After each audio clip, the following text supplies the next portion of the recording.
just as I did last week, I would like to encourage every one of us to, to get carried along in this week's session. Don't just leave it to a few persons to share insights. Don't keep quiet when you can speak. And let's also understand that whatever we say, there is no wrong response. Just like everybody sees from different and varying perspective. So please and please, I will really be happy if we all share our insights. Thank you very, very much. Thank you so much once again. So for this week, I'm going to be sharing my screen from here. I'm going to be sharing my screen.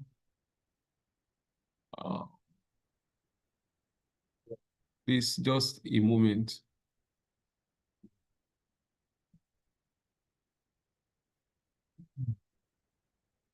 Okay, so I'll be sharing my screen right now.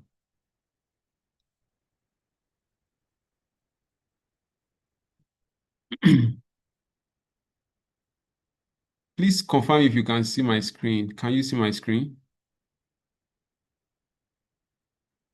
Can anyone see my screen? Yes, we can see your screen. All right, thank you. Yes, we can. Okay.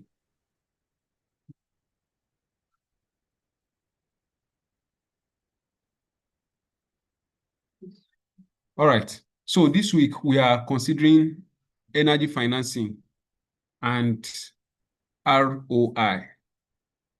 ROI, can someone just tell me what ROI means? I'm very sure that a lot of people who knows about money, who does investments, right?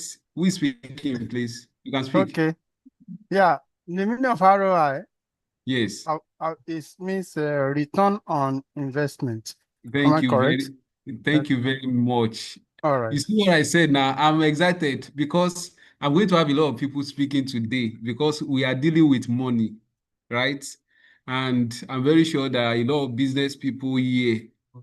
Even if you are not doing business, you are either a owner of facility or facility manager or someone who is into the energy space, doing your own personal business, and you want to have a good return on your investments. All right. So I'll be grateful today, seriously, if everybody responds to us. So we are starting with the phenomenon of energy investments. So I want someone to please read this first slide for us, Mr. Tinubu. I read. Most organizations view energy spending as a cost to be minimized rather than an investment to be optimized. This mindset is one of the biggest barriers to energy transformation. Every generator upgrade, solar installation, energy efficient chiller, or smart metering system should not be viewed as an expense, but as a financial asset capable of generating future returns.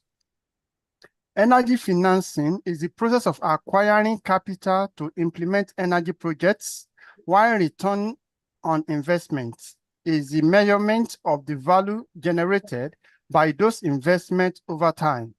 The goal is not to spend less money today. It is to spend smarter money that creates larger savings tomorrow. The difference between a cost The difference between a cost and an investment is whether it continues to pay you after you have spent the money. Thank you. All right, let's have some persons to share their insights for us. Let's get some insights. You can please raise your hand or mute yourself.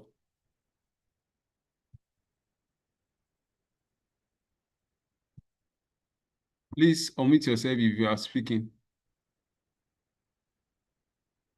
You can as well raise your hand if you want to speak, so you can be allowed to unmute.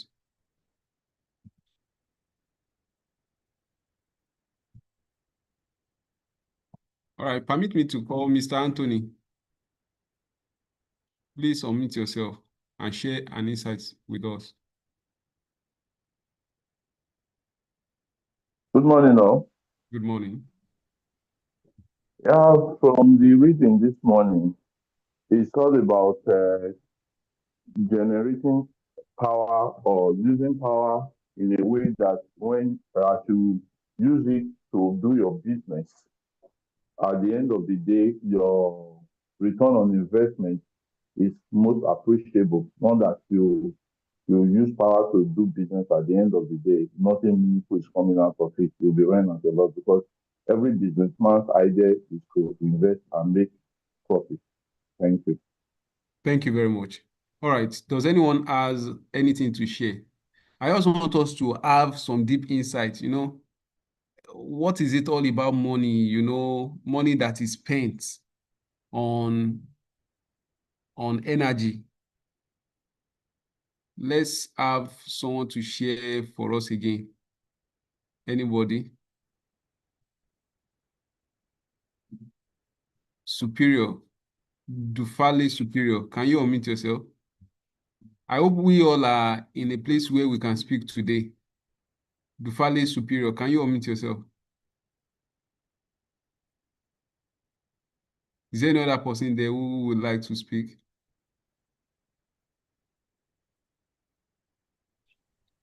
Okay, Mr. Good Dixon. morning, Good everyone. morning. Yeah, like the passage and that here, when we are talking about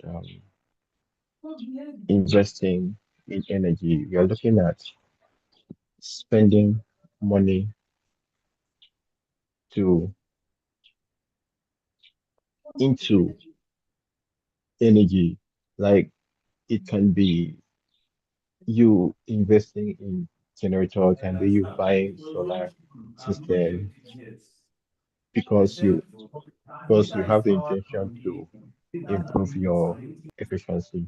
And then at the end of it all, once you are done investing, you should be able to have dividends of your investment. Yeah, when you're investing, you should be able to gain from your investment over the years. And All right, thank you very at much. the same Thank you so time, much. Thank you. You have hit the point already. Now, let's look at the first paragraph. Most organizations view energy spending as a cost to be minimized than an investment to be optimized. When you invest in energy, for instance, a lot of people look for how can I reduce costs? That's part of the question people think about. How can I reduce costs?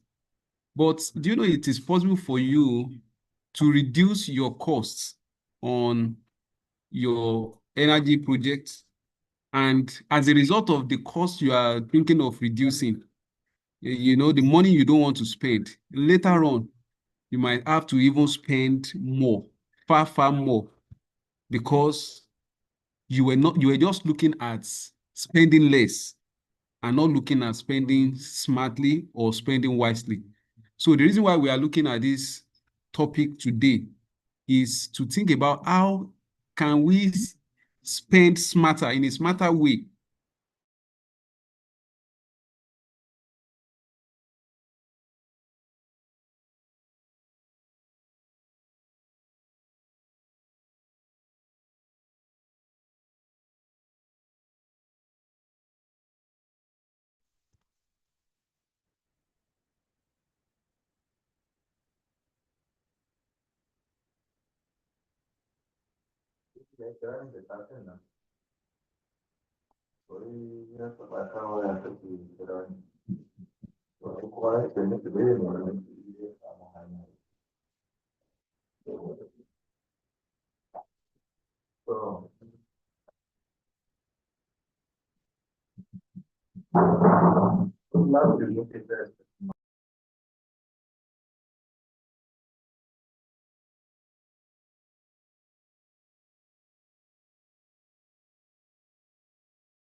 Hello, everyone.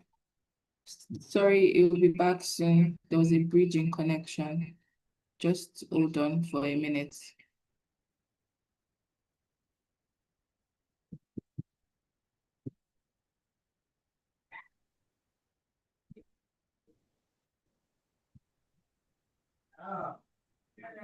Hello, everyone. I'm sincerely sorry for the disruption.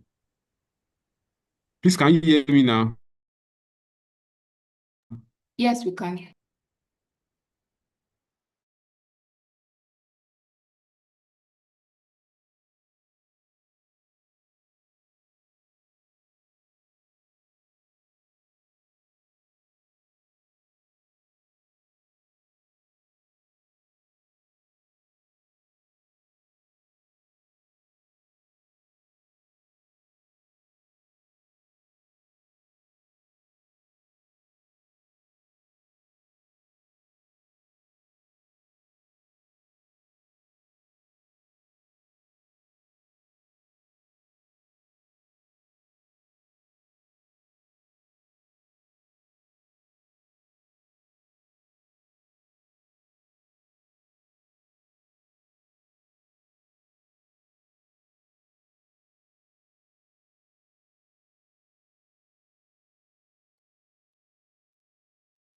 Yeah, these network issues, guys. Can anyone hear me? Yes, we can hear you now. All right, thank you. Please, I'm sincerely sorry for the disruption.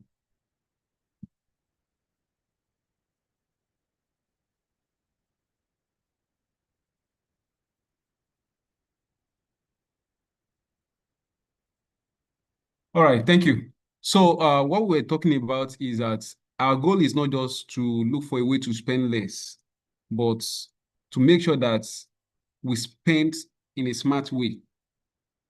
And that's because of tomorrow. So that tomorrow we would have to be spending so much to be able to save. So that's the intention and that's the essence of this course. All right, let's take the first question to discuss. Is a 20 million naira energy project expensive if it saves 10 million annually? Yes. Let's have answers for that.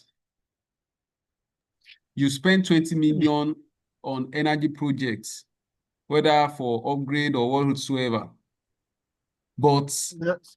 annually it's going to be saving you 10 million naira. Is it? Basically, it's not too expensive if one can afford it, because in 3 years you will gain 10 million naira. Because if it saves 10 million naira annually, so that means in 2 years you regain your investment, the value is 20 million naira, and that subsequently you will be increasing, and possibly the currency might have appreciated. So I believe it's not too expensive if one can afford it. Thank you. All right, thank you very much. I can have, let me have Engineer Peter. Engineer Peter should also answer the question, why do many organizations reject energy projects that would eventually save them more money than the cost? Yes, unmute yourself. Thank you, everybody. Good morning. Good morning, everybody. Thank you. Thank you, our coordinator. Anyway, for me, 20 million naira projects, if it's expensive, the answer is no. You are getting return of 10 million naira annually. It means in 2 years, whatever you have invested on that project, you have made it. And by the 3rd year, you are making profit. So to me, it's not expensive at all. Excuse me, please. I'm a little bit under the weather. Excuse me. So it's not expensive at all. Thank you. It's a smart. Please It's a proceed smart to the next investment. question. Yeah, the next question: why do many organizations reject energy projects that will eventually save them money than the cost? Well, I would say probably they don't have an understanding or a proper understanding of what it will. It's one thing for you to project investment. It's another thing for the person that want to finance it to have a proper understanding that eventually after a period of time, this is when you are breaking even this return on investment and all that. So I just want to answer that way. Thank you, sir. All right, thank you very much. Thank you very much. Do we have any view, any other opinion? Any other person that wants to answer in a different way?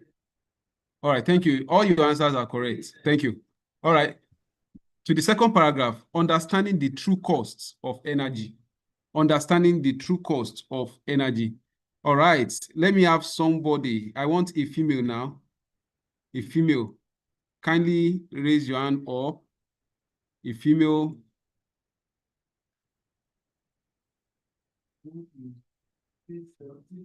All right, Morolayo Thompson.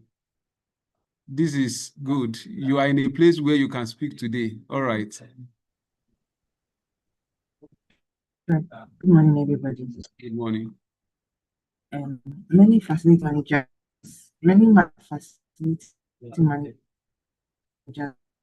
focus only on the upfront. Please, it seems we can't hear you. Of the equipment, while ignoring the. However, now many Yes, it's clear now. facility managers focus on the purchase price of equipment while ignoring the lifetime operating cost. This is known as the first cost trap. A cheaper generator, air conditioner, or lighting system may appear attractive initially, but could consume significantly more fuel and maintenance resources over its lifespan. Energy financing decisions should always consider the total cost of ownership, TCO, which includes acquisition, installation, operation, maintenance, and replacement cost. The smartest investment is often not the cheapest option, but the one that delivers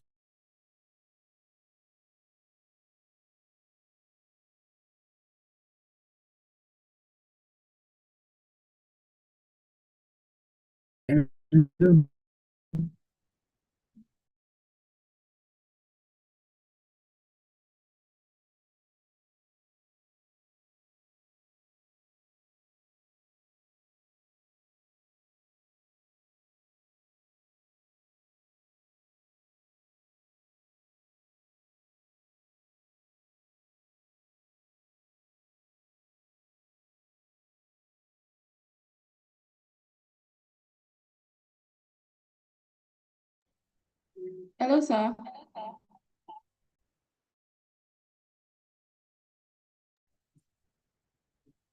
Can anyone share insight with us? Can I call on Siri Kuria? Siri Kuria. Any other person kindly raise your hand? Okay. Hello? Yes, we can hear you. Go ahead. Repeat the question.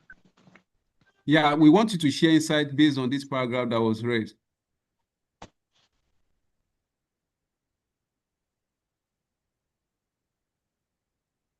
Can you see the screen? Yes, I can. Yeah, we want you to share an insight. Give me 5 minutes, I respond. All right, while we are waiting for him, can we have any other person to please share insight for us? Any other person? Can I have Ahmed Yusuf? Okay, Olaiwola has volunteered. All right, go ahead, Olaiwola. Okay, thank you for the opportunity. The insight I got from this is that the facility manager actually focusing on the cost at the first tranche of payment, not consider other terms such as the TCO, that after the purchase, maybe generator or solar energy, there is some maintenance costs that you will be incurring, whether in terms of operation, in terms of maintenance, in terms of replacement of part of it. You didn't consider that. It's commonly in this part of the world, Nigeria, there's this car called small Corolla. The car is very expensive, but it doesn't consume fuel as much. It doesn't consume fuel, so some people go for that. But why some people doesn't really consider that? If I go for engine of V8, 6 plug or 8 plug, it will be consuming more fuel. So in these terms now, you have to consider holistically the maintenance, the replacement cost, the installation and operation, so that you won't think that your first investment is a trap for you. No, it's an investment. It's not a trap. That's my insight on this. All right, thank you very much. Thank you so much. He has given an example of Toyota Corolla. All right, can we have someone else? Can we have someone else? Yes, DG. Kindly unmute yourself. Good morning, everyone. Good morning. The insight to this particular passage will not be complete without looking at energy equipment that will reduce cost when it comes to constraining TCO at the long run.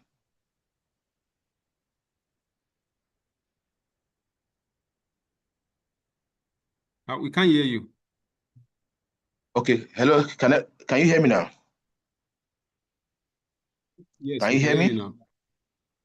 Okay, what I said earlier on is that the insight to this particular passage will not be complete without looking at equipment or fixtures, electrical fixtures that will help such facility to be able to reduce cost at the long run, not just considering the TCO, but also the equipment to be deployed must be the one that will save cost at the long run also, talking about efficiency.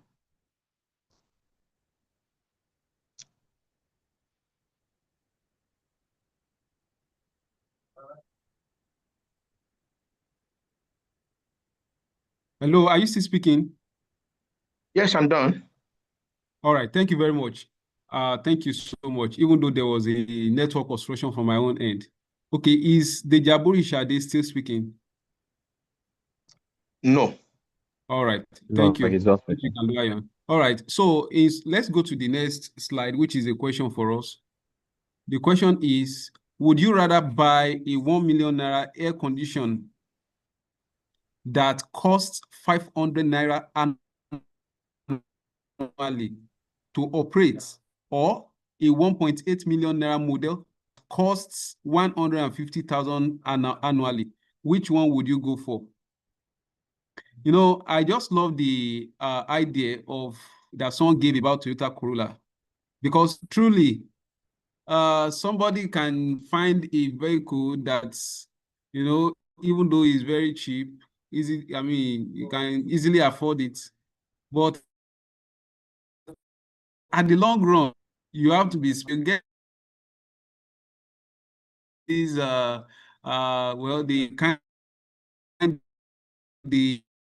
model of vehicle he spoke about definitely on heat, on fuel, than any other vehicle. Can you please answer this question? I think we have given you more than 5 minutes. Cyril Courier. Okay. Please submit yourself. Cyril. All right, Engineer Peter. All right. Thank you for the information. Thank you for the opportunity once again. Yeah, I just want, sorry, because you made mention about I'll answer the question, but I just want to try and drive home my point from the last comment you were trying to make. You see, we're comparing a V6 and Toyota, whatever, Toyota, this thing. Yeah, the other one is saving you fuel and all that. But when you talk of a V6 car, whatever, probably maybe an SUV, in terms of ruggedity, in terms of space and all that, some V6 some vehicle has actually 3-seat loader and all that, which your Corolla will not be able to even carry. And the mileage or whatever, what you will use it for differs anyway. So that aside, that's not what we are here to discuss anyway. But okay, let me look at this. You said, would you rather buy a 1 million naira air conditioner that costs 500 naira annually to operate, or a 1.8 million model that costs Thank you so much. 150 annually. So what I would say is this. Thank you. Can I have? Hello? Hello? Hello? No, please go ahead. Okay. I think it's Yeah, like I was saying now,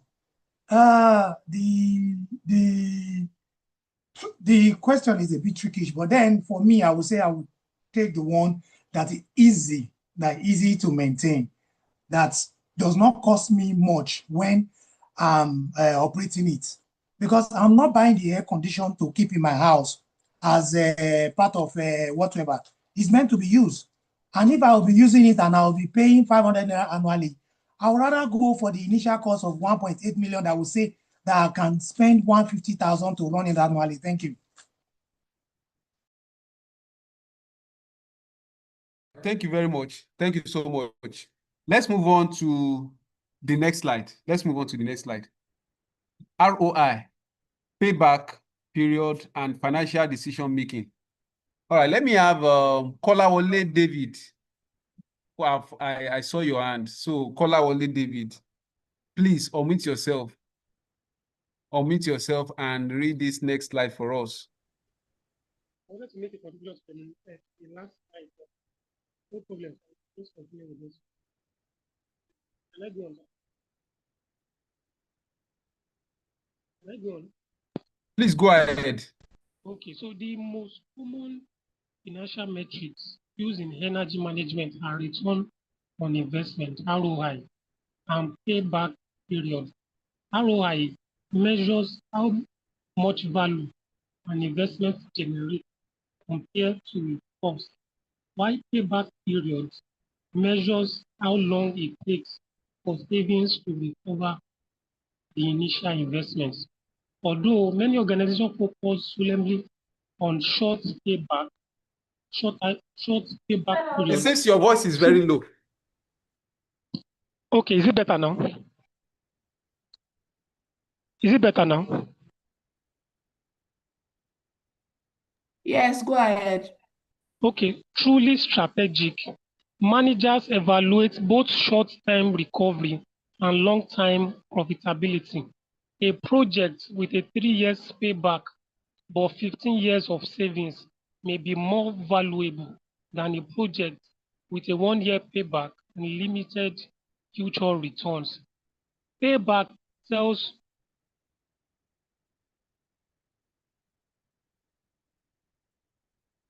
okay, the slide is no longer available.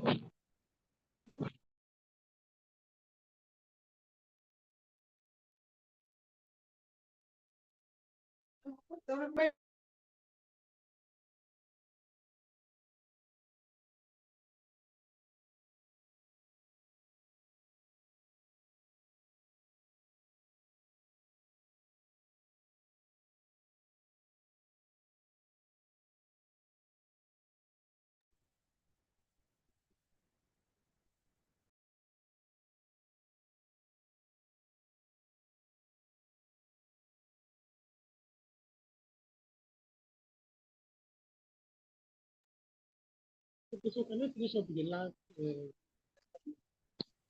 Hello, Mr. Kolawole. I really did not hear your reading. Okay. Is it better now? Can I start all afresh? Can I start again? Okay. You can just try again. Okay, from the beginning, right? Yeah. Okay, so the most common financial metrics used in energy management are return on investment, ROI, and payback period. ROI measures how much value an investment generates compared to its cost, while payback period measures how long it takes for savings to recover the initial investment.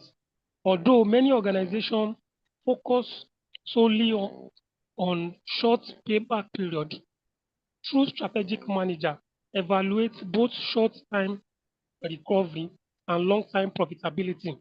a project with a 3 years payback or 15 years of savings may be more valuable than a project with a 1 year payback and limited future returns. All right, thank you very much. Let's get some insight from other people.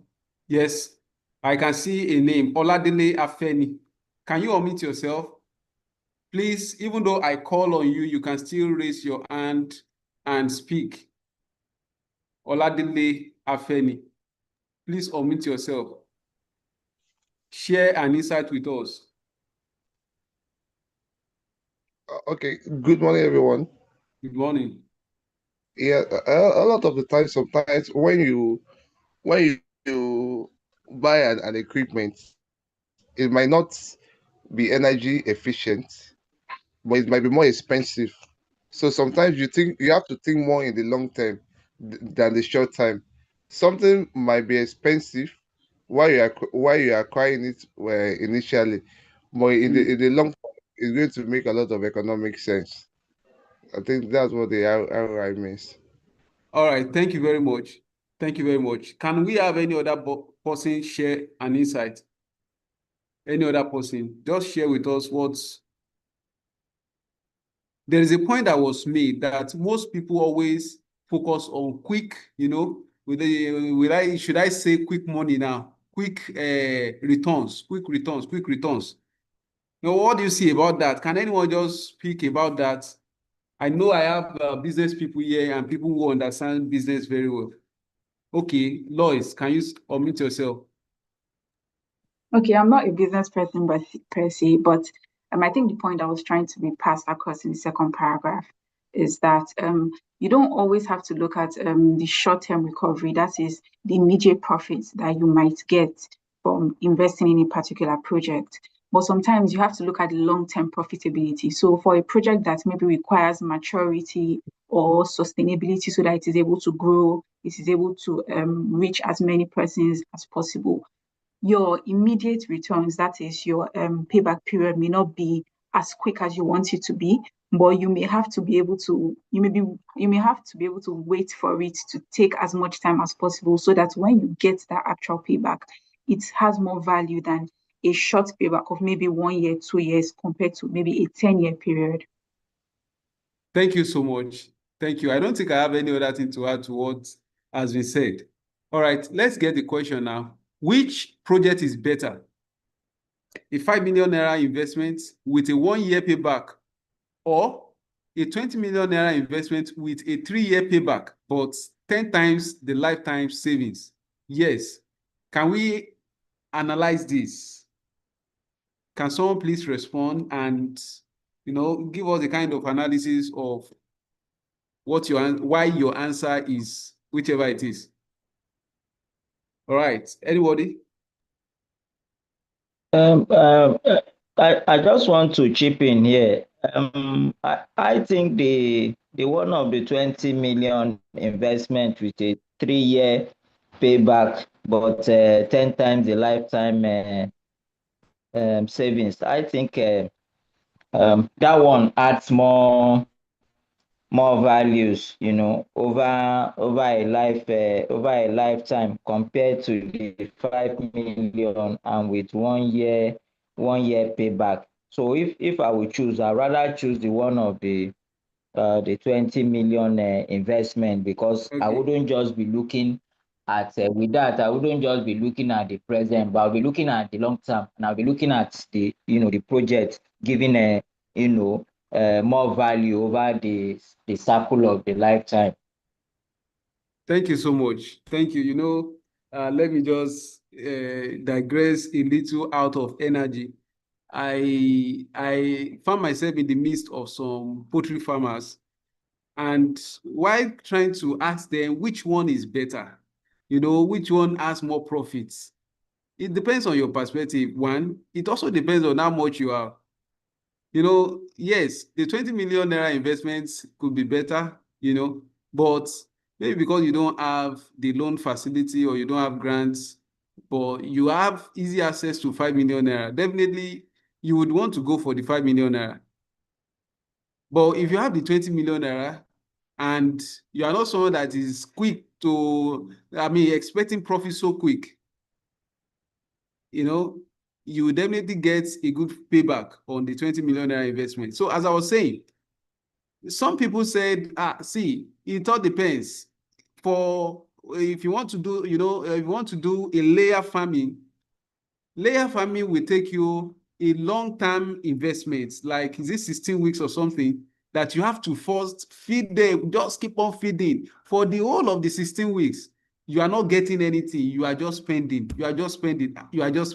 And don't forget that what we are discussing still involves some risk. Now, but for what's it called? What's the other one now? Aside from layer, which one do we have again? Broilers, yes. They said this one has a short-term investment, but the profit is not as much as that of layer, because after you raise the layer for about 16 weeks, you have about 1 year or 2 years for your layer base to keep on laying for you, and then you are just doing little or no work and you are selling. I think Mr. Kenneth is speaking. Let's hear from him. Maybe he has more understanding than me. All right, please unmute yourself and speak.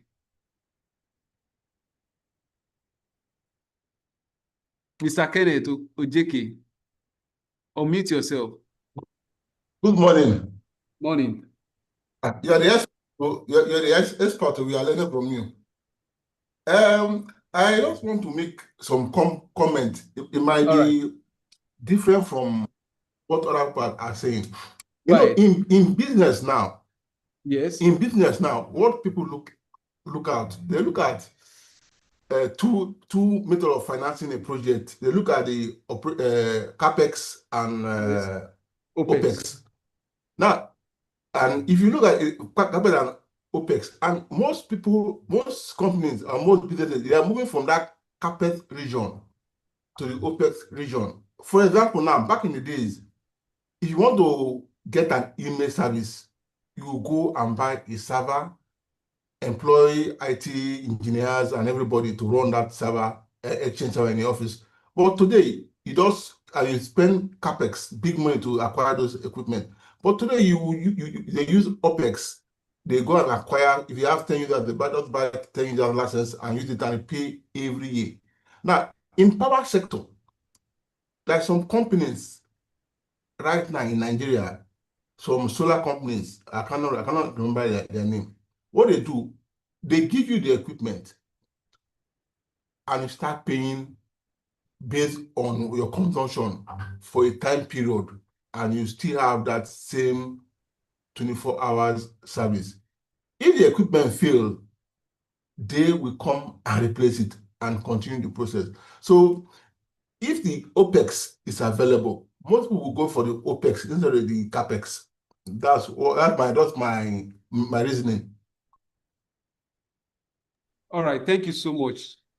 Let's have who is this? Engineer Peter. I think I can see your hands. All right, thank you, sir. I just want to add to what the last speaker just said. I was just driving, or my thoughts was just trying to align with what he has just said. And that's it. I don't have much to add, but the question is, regardless of it 5 million investment and 20 million investment and all that, this is a kind of it's a bit trickish. The truth is how sustainability, because that's what matters most in an investment, be it any investment at all. Do you want an investment whereby you just put money and before you know it, the whole money went down the drain, is not sustainable and all that, and at the end of the day, so how sustainable it is? And like you rightly mentioned the other time, it depends on your availability to fund at the same time. If it's 5 million that is available, why not?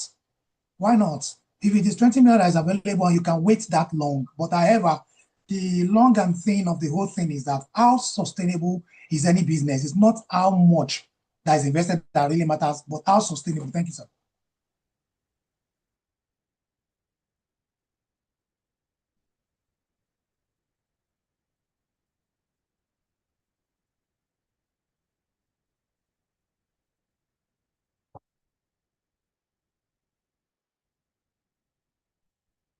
Thank you so much. You have spoken well. Everyone has spoken well. I think I can see another hand. Let's hear from Mr. Kolawole David. Okay, good morning once again. Can you hear me? Can you hear me? Hello, good morning. Can you hear me? Can I go on? Yes, we can hear you. Go on. Okay, so we're just having a kind of discussions of recent going around this space because there's a current place where it's actually a school, and then they rented and hosted accommodation, and they were paying 5 million naira every year. And sometimes we just think among ourselves that instead of this 5 million naira every year, why don't you guys just go and build your own, you have your own facilities and all of that? And it looks as if the 5 million naira is even more convenient for them over a period of 10 years, that's about 50 million. But they prefer that pattern than going fully to go the property, start building and all of that. So it depends on your own mindset. It depends on the kind of resources that are available. So people will also argue that in short term, for instance, if I just get a payback just in a year, meaning that even in 3 years, you can still go and repurchase. So instead of waiting for 3 years, I can take this, go back, and I've made a almost a difference. So without the okay, what this one it goes down trying to what's the best option.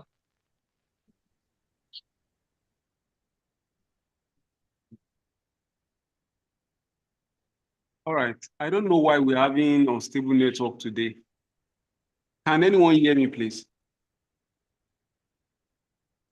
Yes, we can, but the network has been bad. Okay. Yes. Okay. All right. Let's move on to, thank you very much for your contribution. Truly, it's very, very important to understand the kind of investments you would want to go for. It's also important that you consider the funds, the resources that is available at the moment. And, we are still going to get to the aspect of risk. We talked about risk last week. We are still going to talk about risk this week too, because you need to also check your risk appetite as well before you proceed with any kind of investment on energy. All right, let's move on to the next paragraph.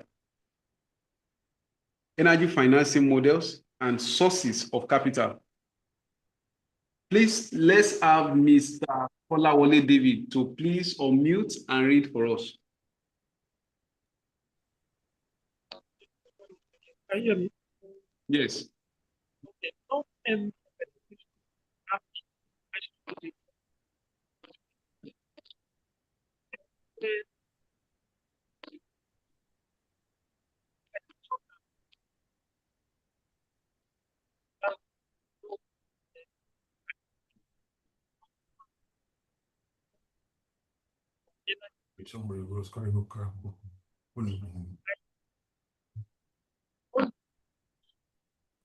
We can barely hear him, please. All right, can you please read? Because okay, so let me remove my episode. So under the ESCO arrangements, the provider finance and implements the project, then recovered cost from the energy savings. Sorry, I can't. The network is giving me a problem. Please go ahead, we can hear you. Under the ESCO arrangement, provider finances implements the project, then recover cost from the energy savings achieved. The best financial solution depends on risk appetite, cash flow, and organization. Oh, it's so difficult.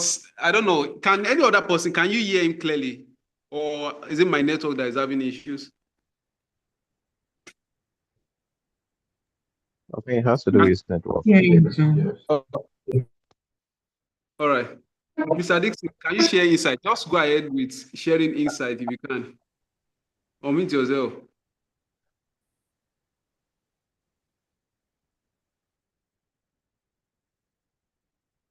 Hello, can anyone just... Okay, go ahead. Okay, I can. Please go ahead, Is sir. that can you me? Yes, we can hear you. Okay, from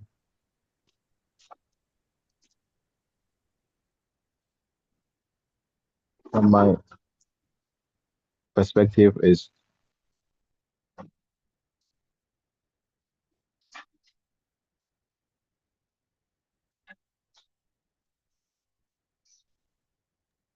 Okay, it seems we cannot hear him clearly. The network issue is very, very concerning today.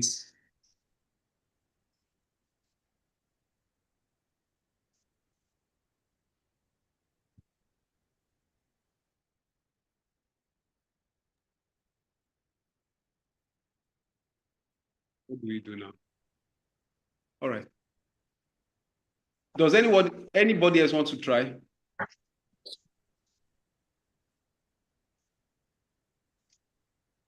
Can I try?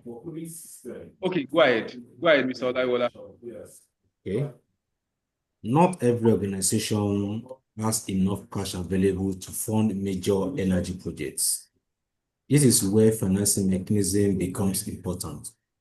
Organization can use internal funding, bank loans, leasing arrangements, performer contracts, green financing, or energy service company, ESCO models. Under an ESCO arrangement, the provider finances and implement the project, then recover costs from the energy savings achieved. The best financing solution depends on risk appetite, cash flow, and organizational priorities. Thank you. Thank you so much. Thank you so much. You see what I was talking about, risk now. Our risk appetite is very important. This is where the risk appetite comes in. When we talk about different types of funding models that are available. You know, for people like myself now, for instance, I may not want to even get a loan from any bank. Why? Because my risk appetite is kind of low. But talk about grants, yes. I would really love to attempt or to try it. Okay, before I continue, can anyone just give us insight? If you have an example or an instance or an experience, please share with us as well.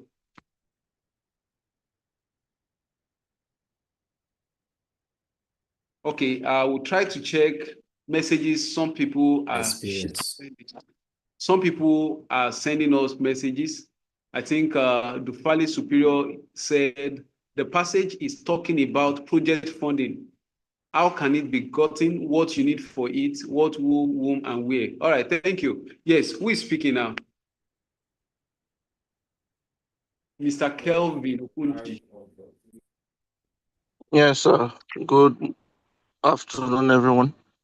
Okay, so we had this project. We're trying to see how we could move from our diesel generators and grid to an IPP, to an independent power plant. You know, so by the time they gave us the lowdown of what was required, the IPP was ready to finance the project actually and provide all materials necessary. The only thing we were told to do was to, get license from the government to be able to, for them to dig through certain areas, certain streets, or certain parts of the road, and all that. So by the time we looked at the overall cost, the total cost of even getting the permit or the license for starters was even more than the cost of the equipment and cost of the project entirely. And we just have to sit down and ask ourselves, is this project a worthwhile project? You know, that was scenario A. Scenario B, we had another option. Another IPP, we don't have to get license or anything. They provide all that. Only that would have to be paying a fixed sum as a operational or maintenance cost every month that will grow incrementally every quarter. And by the time we did our analysis, the cost of what we're expending on our current power structure, diesel, grid, and solar, was still lower than what they were proposing. So when it comes to certain projects, yes, I know there are projects that are self-funded by the provider. There are others that the provider will expect the client to fund. But the overall bottom line is to ensure that whatever project you are doing is something that would give you what you're looking for, which is a reduction in your either operating cost or your capital expenditure. Thank you. All right. Thank you very, very much. Thank you so much for sharing an instance with us. Does any other person has an example or instance he or she would like to share?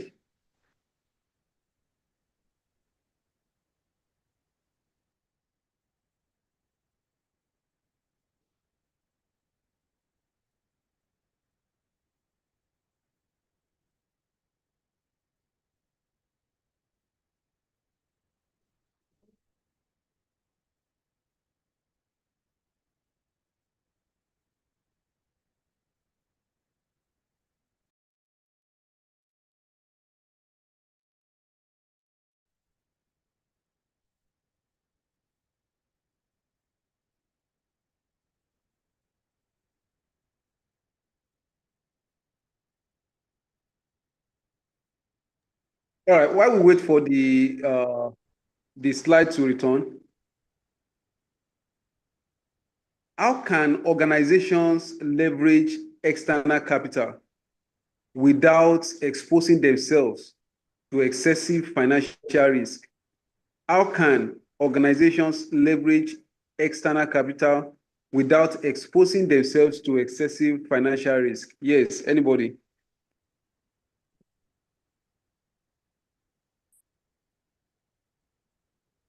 Does anybody want to attempt the question?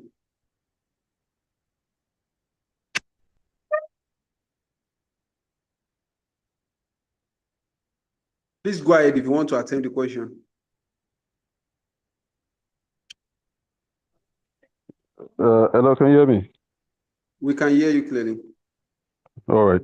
I think one of the things we also have to look at to maximize funds that are gotten from external banks and all that is to see that these funds are properly utilized. Oftentimes there's this penchant for malappropriation, just misuse of funds, and you end up not using it for the very purpose for which it was meant. People tend to want to misappropriate and all that. So in the long run, you're not achieving what the fund was meant for, which is to see how you can improve. And the whole thing probably also, they might even do the job very shortly, substandard items, material. So what I'm trying to say is when funds like that are gotten and you want to get proper returns on that particular investment, at the stage where it is being utilized, there should be proper management, accountability, and quality. How do I put this? That quality should be delivered. So that's one way you can also help to make sure your risk is reduced. Thank you. All right, thank you so much. Mr. Stephen, before you off your mic, I would like to ask you, whose responsibility is that? Is it the organization giving out the funds, or it is just the organization receiving the fund that should have that discipline of ensuring those things you have mentioned? Yes, the organization giving the fund might not have complete control over how you use the fund. So it behoves on the receiving partner or party to make sure they properly utilize that fund, because a person giving out the fund, because the more funds he gives out, the more interest or whatever it is that accrues to him. So it behoves on the person receiving the fund to make sure those funds are properly utilized to achieve whatever the set goals they have for themselves. Okay, one more thing before you go. What about in the case of grants? Where it is a grant, I think same thing applies. Because you should have it at the back of your mind that once you exhaust that grant and you're not able to achieve what you set out to do, there's no alternative for you to get or access funds, or that means you still have to go and start borrowing from banks. You have nailed it. So I'm happy I'm having more hands now. I have 2 hands. Let me call Yakubu Abdullahi. Yakubu, don't worry, Lois, I'm coming to you.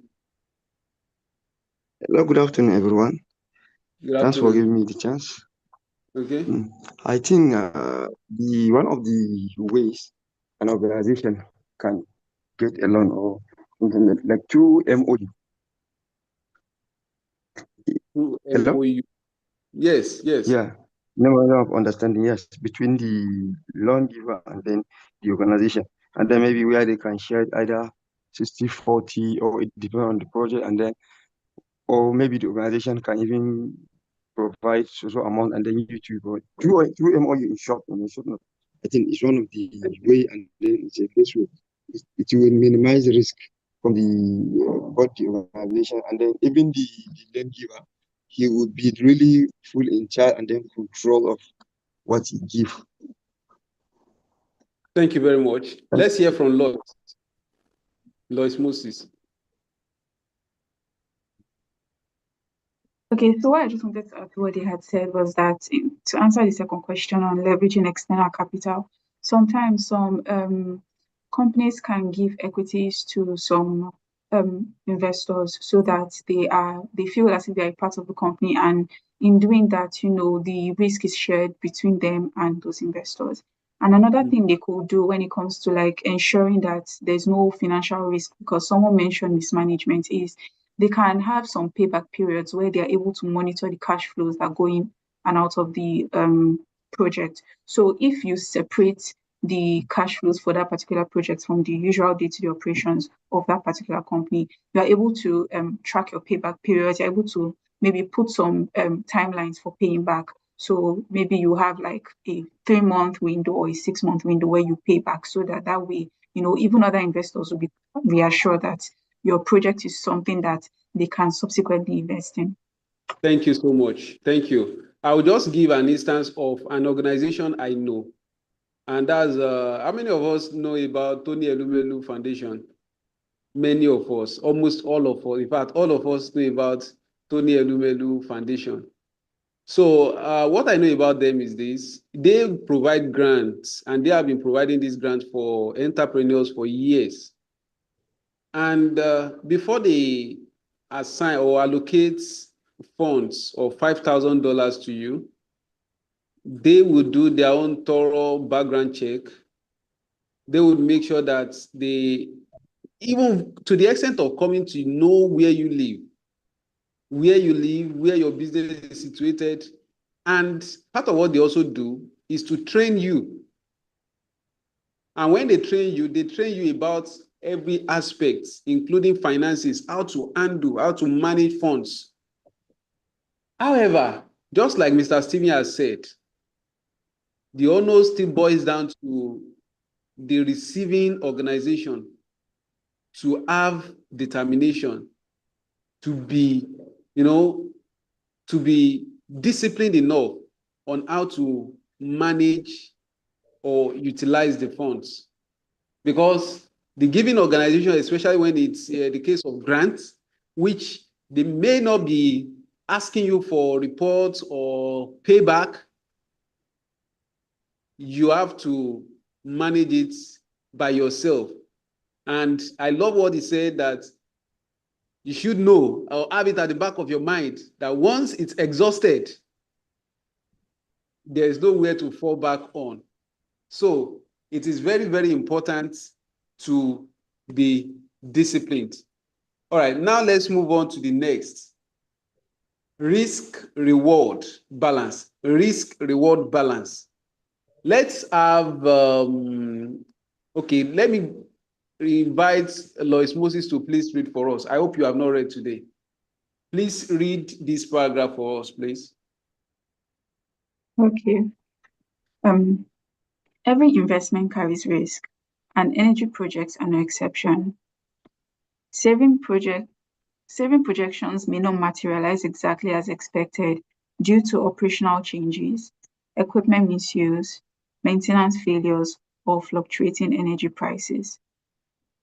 Effective energy financing requires rigorous risk assessment, realistic assumptions, and continuous monitoring. Successful organizations understand that risk cannot be eliminated, it can only be managed. The objective is to ensure that potential rewards significantly outweigh potential risks. Risk is not the enemy of investment, or managed risk is. Thank you very much. All right, let's have insight from anybody. Anybody, please raise your hand or mute yourself to share your insight with us.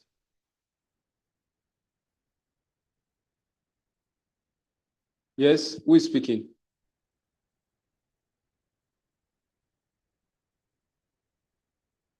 Some persons have not spoken since the beginning of this EMT program. Some persons have not spoken at all, All right, let me call on Mr. Philip. Mr. Philip, I don't know how to pronounce your name. Ndwati. Mr. Philip, please unmute yourself. Can you hear me, Mr. Philip? Kindly unmute yourself.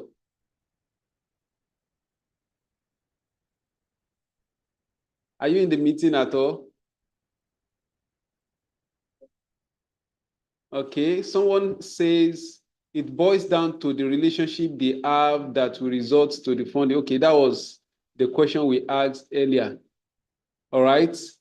Someone talk about partnership for equity. Okay, please go ahead. Who is speaking? Okay, so I just want to chip in that just like the first paragraph said, you know, doing or doing an investment carries risk, and energy projects are no exception. Which goes to say there's a certain level of uncertainty that comes to one's mind as a business person. You know, you putting your money into a particular project. Of course, your intention is for you to get a return on investment on that money you invested. But the truth is that there are uncertainties, you know, and energy projects are not immune to it. You know, but just like later on down the paragraph, that what it says that we cannot actually eliminate risk totally. We can't eliminate uncertainties, you know, but at best, what we should do is to try and do due diligence kind of around whatever we are trying to do, you know, find out, make sure that where we are putting in the money is actually, you know, something that is realistic, something that within a certain period, we should be like the payback period. We are expecting that returns would start coming in. So at best, that is what we can do. But to say that we can eliminate risk totally, we can't. So, and then apart from that too, we shouldn't invest the money and then we go and sleep. No, we should keep monitoring it, because a lot of things come up and there, government policies and other things that can actually disrupt the present ecosystem. And so we should watch out for those things. Thank you. All right, let's have Mr. Mohammed. Kindly unmute yourself now. Good afternoon, sirs. Good afternoon. I just have a short response to the paragraph just read last. Risk is just a merely alongside our safety measures too. It's alongside with our safety measures. So as the other maintenance factors have been carried out, our risk management is also taking a safety measure that we need to consider mostly as the business runs. Thank you. All right. Thank you so much. Mr. Mohammed, can you please respond to this question? How can facility managers build confidence in energy investment proposals? How can they build confidence? Yes. Okay. As a facility management, you say how can it what? How can you build confidence in energy investment projects or proposals? Okay, the core factors of the project is just for what I'm trying to look into in saying that it needs to have a confidence in carrying out the project alongside with what is going to be executed, because it's going to be building confidence to the project when it's not fully ascertained in what the project is going to how it's going to be executed. That might be some. Okay, thank you. Be sure, yeah, execution plan. Okay, let's have Mr. Kolawole David. Yes, unmute yourself. Okay, you can also build confidence over a project as a facility manager through data. You just have to be sure about the findings you've done in terms of the cost of the project, the impacts, some of those benefits that you will enjoy by, you understand? So just have to have sufficient.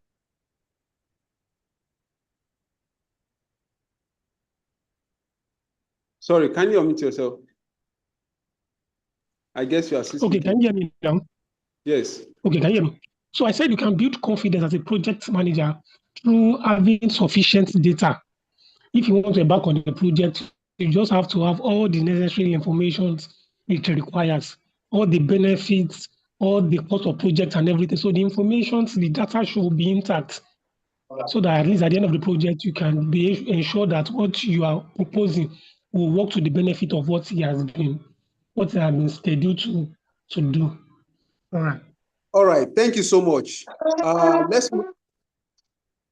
Let's move on to the next slide. Building a business case for energy projects.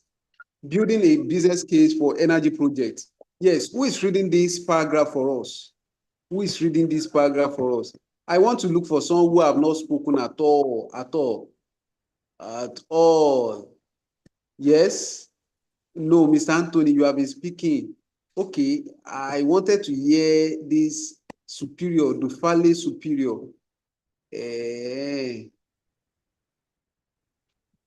Dufale superior. Did you send it? No, Mr. John. No, I haven't called you. Olayemi Salaudeen, Dufale superior, kindly unmute yourself. You are the one I was looking for. And you have raised your hand, so please unmute yourself.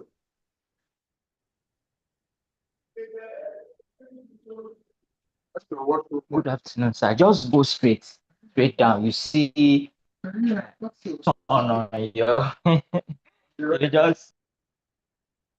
Yeah, we can hear you. Please speak on.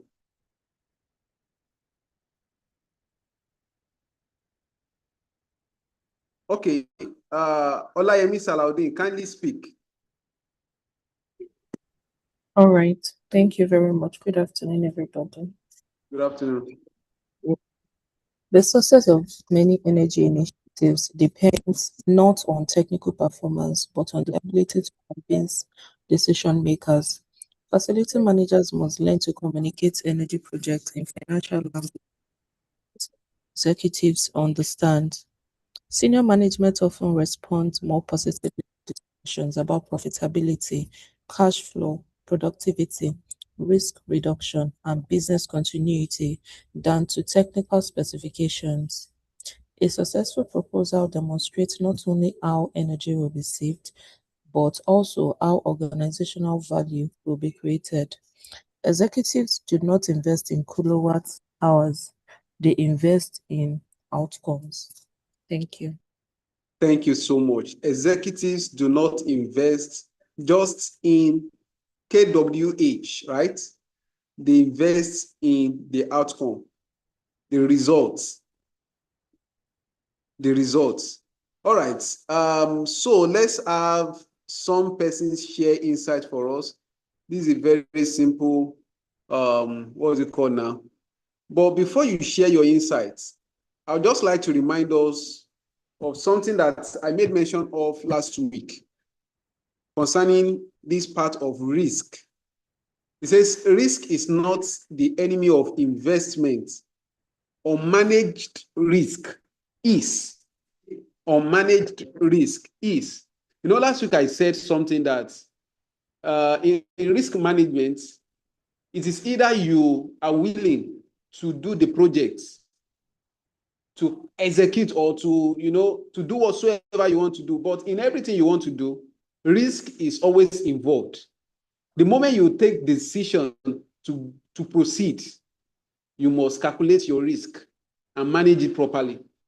But if you choose not to proceed in the project, then you are not taking any risk, except for the risk of not knowing what profit you are going to be getting if you execute the project. But as long as you say you want to execute this project, you have to think about your risk. And I remember I said there are 3 ways of managing your risk based on, I don't know if they said the curriculum of risk management has been updated. 1, you can accept the risk, you can transfer the risk, or you can reject the risk. You can just accept or transfer or simply reject. So, but in this aspect that we are talking about now, you have to accept your risk and manage it properly. Think about how you want to execute your project such that it will not cause more trouble at the long run. So that's just what I want to point out again before we take insight for this paragraph. All right.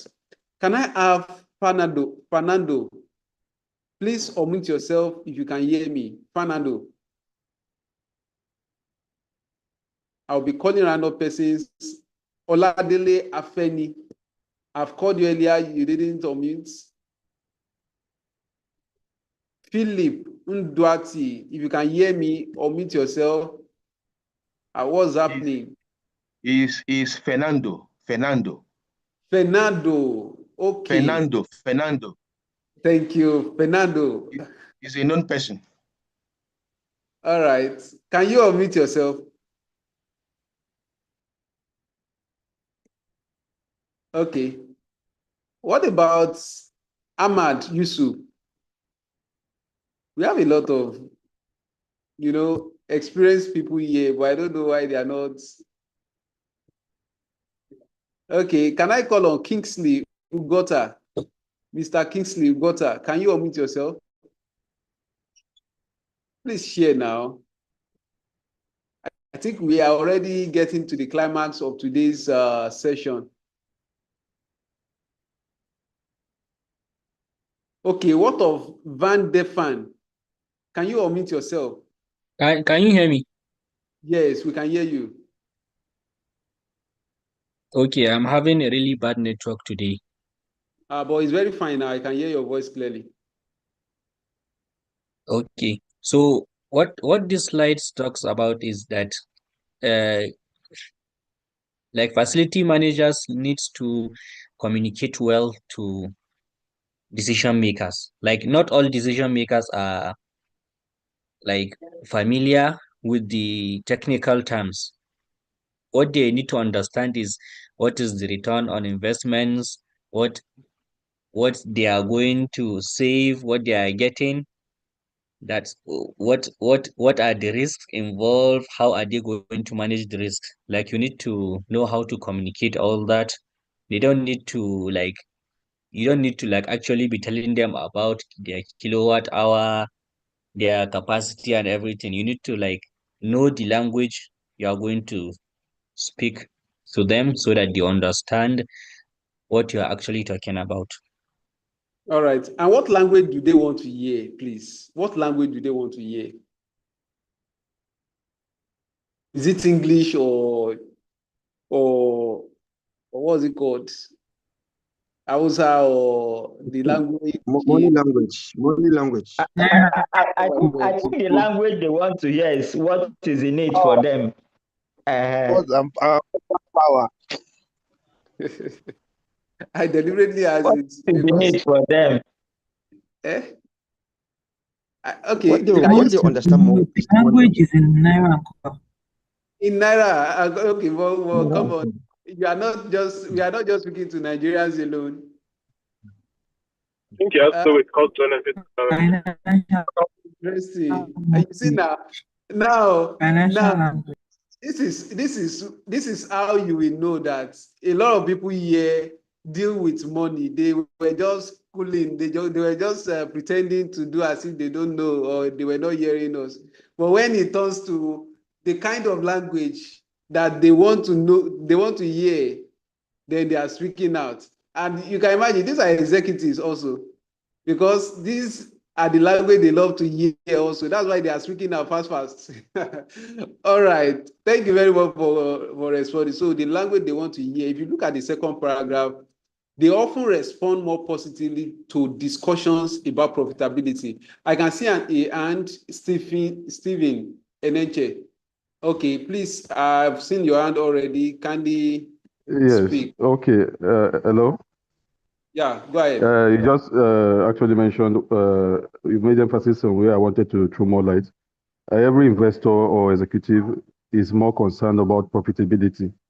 I mean, if you tell them the technical terms and or the connections, you have to connect what technicality you're telling them with how much it would profit them. What is going to be the return on investment and all that. So it's good that they have an idea of the technicalities, but how does that translate to profits? That's what they want to know. Thank you. Yeah, I want someone to share an experience with us.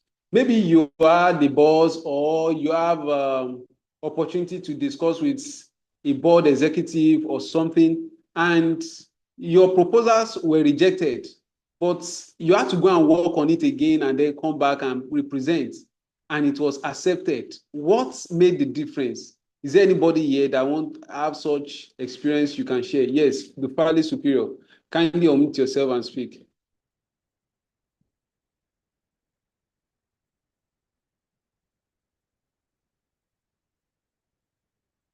We can't hear you.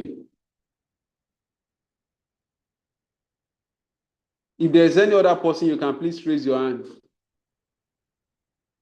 or unmute yourself to speak. Hear me now? Yeah, we can hear you now. Okay, yeah, I've not set up my mic before. Good day, everyone. Good day. So I happen to work in the energy distribution sector. So we normally do what we call weekly and a monthly review. So most times when we are doing in-house review, we're trained on how to convert most of these kilowatt hour to the Naira value.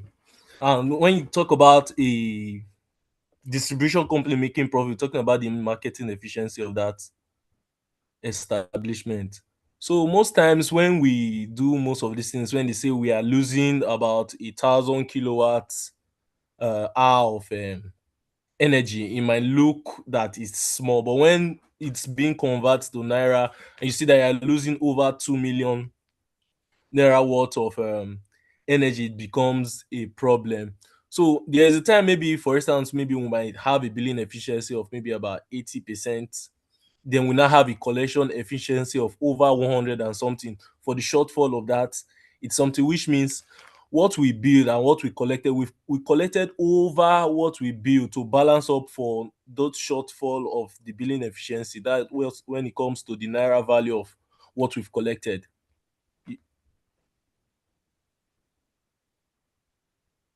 All right. Thank you very much. Are you through? Yes, sir. Okay, I saw one hand earlier, Mr. Kenneth.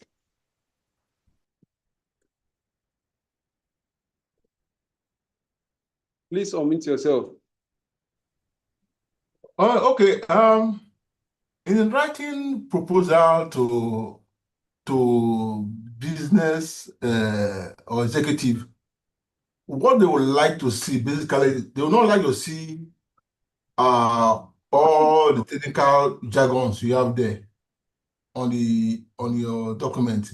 What they would like to see now, they will say, okay, you translate those technical jargons into business jargons. For example, you say profit, tell them the profit they're going to make, the cash flow they're going to expect, the productivity they're going to expect, and the risk reduction they're expecting if they implement that a particular project. For example, if you write a proposal, like you want to install a new pump, and you tell the manager, this pump will, if you install this new pump, it will give you 25% more efficient and consume less electricity.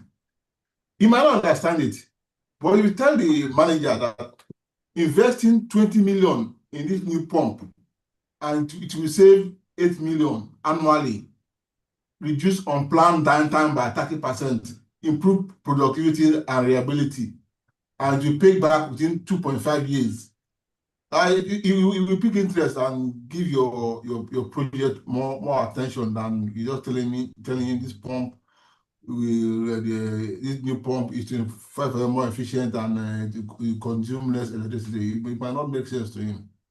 Thank you so much. Yes, let's have Stephen Enenche. All right.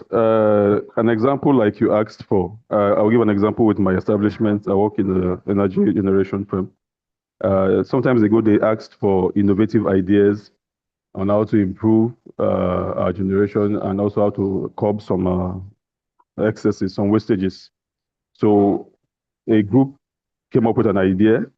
Now, the first thing, when it went to the board, the first thing they were asking is, what's the cost implication? And what's the return on investment, as it was the long-term benefit of this project? And because there was no clear line that was drawn, and also when the cost, when it was put together, the amount was so much on the high side. So not because the idea was bad, but when they looked at how much it would cost them, they had to shove that idea aside. So that's one of the relationship between some of the ideas and all the things we propose as against the cost, the return on investment and all that.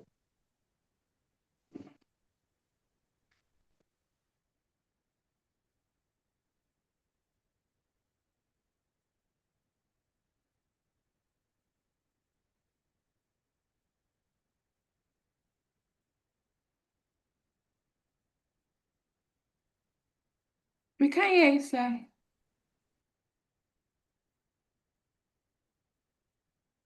Oh, sorry, I muted myself. All right, I said, does anybody know about this group called Shack, the Shack? Does anyone know about the group? Okay. Yes. Yeah, I know them. Shark Tank. Is it Shark Tank? Yes, exactly. Can you tell us about it? Okay, Shark Tank is where startups or businesses come to pitch their project for them. Okay. And if what they ask, they see your valuation and your money terms, your sales and all those. They don't look at the money terms, not the product per se. They look at the money terms. How much they're going to benefit from. I don't know if you've ever watched some very, very brilliant ideas, and after the presentation, even you were convinced that this is a very brilliant idea that will fly. But at the end, they turn them down, right? I don't know if you have. Okay, let me give you an example. There is this man, his product is very popular now. It's called Ring. I think Ring. It's a doorbell system. A doorbell that it's sold by in Amazon. Say I think Ring. It's a Ring. That is his project. When he came there to present, like some years back, they rejected him. They rejected the project. So after some time, Amazon bought the project and bought the idea and took the project from him, and the thing was selling. So after like 5 years, he came back to the project to the Shark Tank, and become one of their presenters. So because he could not put that ring in Naira and Kobo, it was rejected by the group. So if your project is not some projects are very good, but if you don't present it well, they just reject it, especially if you don't have any sales. What I want to see is your cash flow. If you don't have cash flow, just let you go. Thank you very much. Thank you very much. So these are some of the insights and examples that I want us to be sharing so that we can learn. And for those of you that don't know about this group, please, I challenge you to just go to YouTube and watch about them, Mr. Kelvin.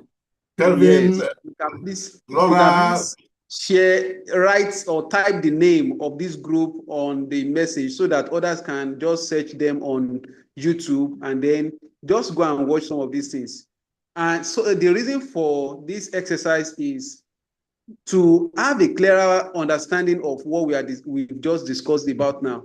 That is not about, you might have a good technology, a good idea, a good, brilliant one, technical, everything is good. But when you don't have this financial projection, you don't even know, if I do this, how is it going to sell? How much am I going to make? The people who are going to give me loan or grant, or who are going to have equity with me, how much, what will be their benefits?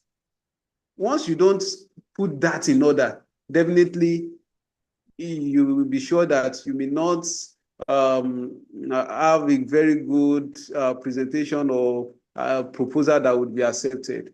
So I just hope that we can go and check them out. Before we get to the last slide or close, what financial information should always be included in any energy project proposal? Yes, I know this answer is very, very known to us. What is it? What is it, please? Anybody can just say it. What benefit analysis? Sir? Cost benefit analysis. Cost benefit analysis. Thank you very, very much. Cost benefit analysis. That's just it. What is the benefits? If I do this, if I spend this, why should I spend it? Aha. The revenue that you are going to be making.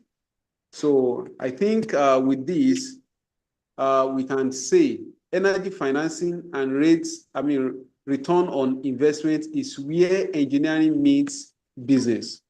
The best energy managers do not simply reduce consumption, they turn efficiency into profitability and investments into lasting value. I hope we all enjoy this session. Let's not forget the exercise that has been given to us. Please go and check out the Shark Tank Global. And I believe that when you check it out, you are going to gain a lot. Thank you so much. Thank you so much, Engineer Emmanuel. Once again, like I do always said, it's always such an impactful section with you. Thank you so much. Please let's show some appreciation by using our React button. We can use the chat room. Let's show our appreciation, please.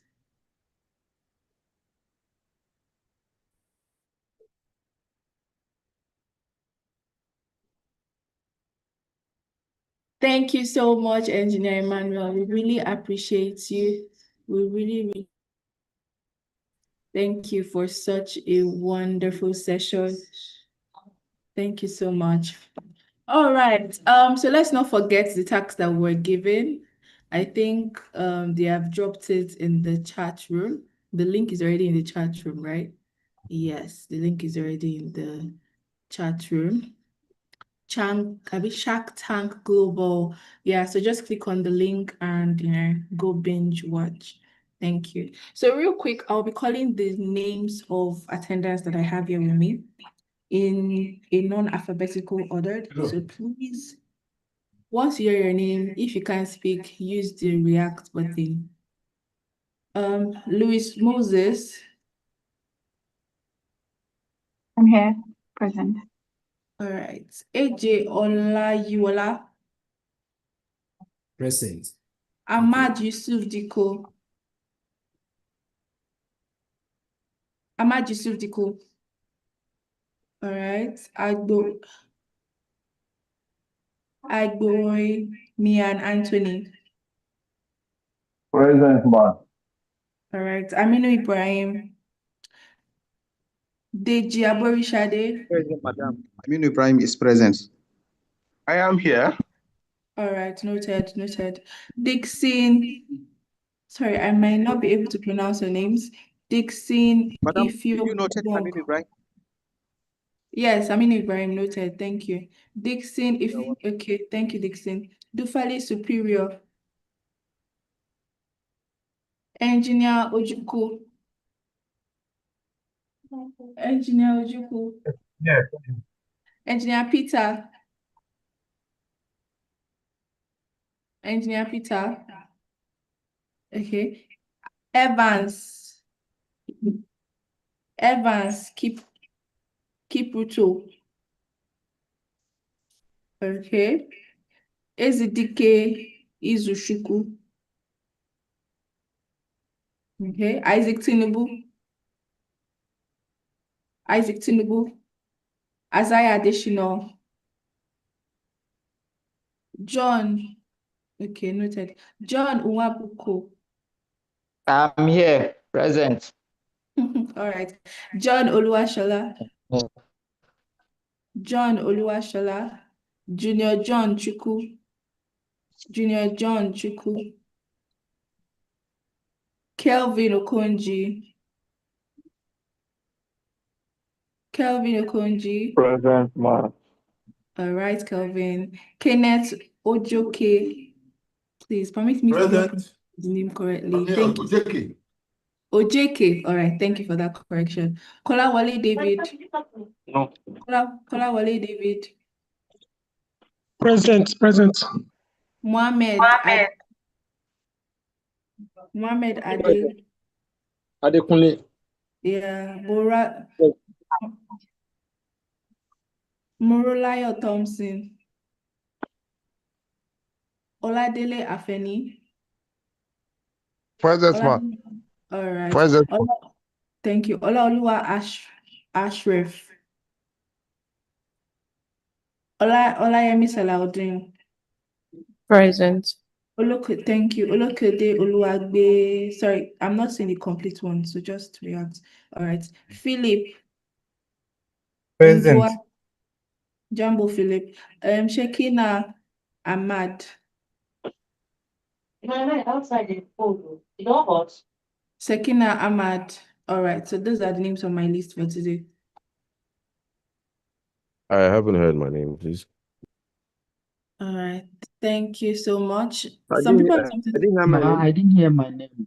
I didn't hear my name as well. Okay.